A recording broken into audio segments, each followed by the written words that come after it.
Shrimad home remedies में आपका स्वागत है। और इस वीडियो में हम आपको बताएंगे कि आत्मा ही परम ब्रह्म है और आत्मा ही हमारा सर्वश्रेष्ठ है। अगर देखा जाए तो इंद्रियां भी अपने आप कुछ नहीं करती, जैसा मन कहता है वैसा करती हैं। इंद्रियां मन के वश में होती हैं। यदि मन मना कर दे तो सामने स्वादिष्ट खाना होते हुए भी आप नहीं खा सकते।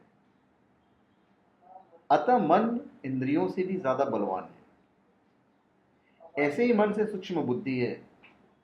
जब बुद्धि कोई अच्छे या बुरे काम का निर्णय लेती है तो मन, इंद्रियां, शरीर सब उसी का कहना मानने लगते हैं। लेकिन इस बुद्धि से भी सूक्ष्म और बलवान हमारी आत्मा है, जिसकी शक्ति से जीवन चल रहा है। जब सबसे श्रेष्ठ और बलवान आत्मा है तो उससे जुड़ने का प्रयास कीजिए आप, जिससे व्यक्ति परम आनंद की अवस्था में रहता है। वैसे भी शरीर से जो ज्यादा काम लेते हैं उसकी आमदनी और कीमत कम होती है, और जो ज्यादा बुद्धि से काम लेते हैं उनकी आमदनी और कीमत ज्यादा होती है। व्यक्ति शरीर से काम लेकर कभी धनवान नहीं बनता है। धनवान बनना बहुत कठिन है। ऐसे ही जो आत्मा से जुड़े रहते हैं उनकी कीमत सबसे ज्यादा होती है। आत्मा के बारे में हिंदू धर्म के धर्म ग्रंथ वेदों में लिखा है कि आत्मा मूलतः मस्तिष्क में निवास करती है। कभी कभी कहीं आपको पढ़ने के लिए भी मिलेगा कि आत्मा हमारे यहां पे होता है। गीता के अध्याय 3 में लिखा है, इंद्रायणी प्राण्य हुरिंद्रभिभ्य परम मनः मनसस्तु परा बुद्धियो बुद्धेत परस्तु सा। भगवान श्री कृष्ण कहते हैं, हे अर्जुन, इस जड़ पदार्थ शरीर की अपेक्षा इंद्रियां श्रेष्ठ है। इंद्रियों की अपेक्षा मन श्रेष्ठ है। मन की अपेक्षा बुद्धि श्रेष्ठ है, और जो बुद्धि से भी श्रेष्ठ है तो वही सर्वश्रेष्ठ शुद्ध स्वरूप आत्मा है।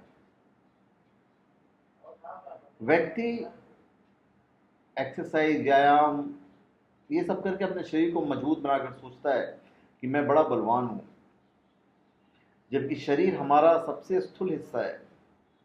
इस शरीर से ज्यादा बलवान तो इंद्रियां होती हैं, जिनके विषय में ताकतवर से ताकतवर व्यक्ति फंस जाता है।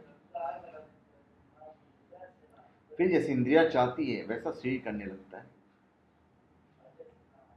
अभी हमने आपको बताया कि कौन सबसे ज्यादा बलवान है। अभी हम बात अपने हिंदू धर्म ग्रंथ की करते हैं। तो वेदों में लिखा है कि आत्मा मूलतः हमारे मस्तिष्क में निवास करती है। मृत्यु के बाद आत्मा वहां से निकलकर दूसरे जन्म के लिए ब्रह्मांड में परिव्याप्त हो जाती है। कुछ वैज्ञानिकों द्वारा किए गए शोध से इस बात की पुष्टि भी हुई है। मृत्यु के अनुभव पर वैज्ञानिकों ने शोध किए हैं। मृत्यु का करीबी अनुभव करने वाले लोगों के अनुभव पर आधारित दो प्रख्यात वैज्ञानिकों ने मृत्यु के अनुभव पर एक सिद्धांत प्रतिपादित किया है।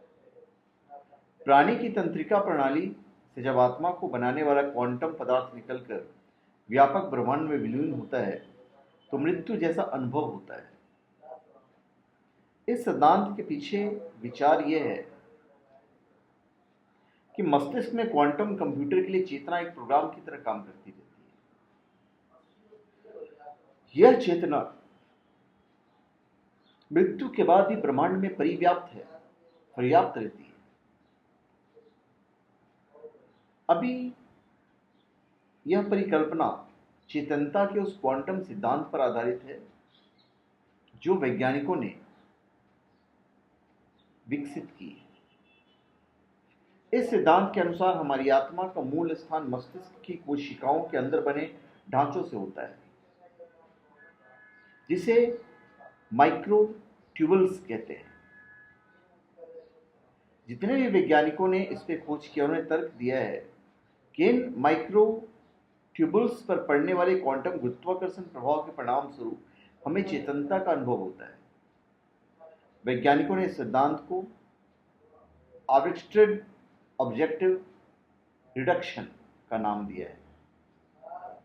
इस सिद्धांत के अनुसार हमारी आत्मा मस्तिष्क में न्यूरॉन के बीच होने वाले संबंधों में या संबंध से कहीं व्यापक है, दरअसल इसका निर्माण उन्हीं तंतुओं से हुआ है जिससे ब्रह्मांड बना था। यह आत्मा काल के जन्म से ही व्याप्त थी।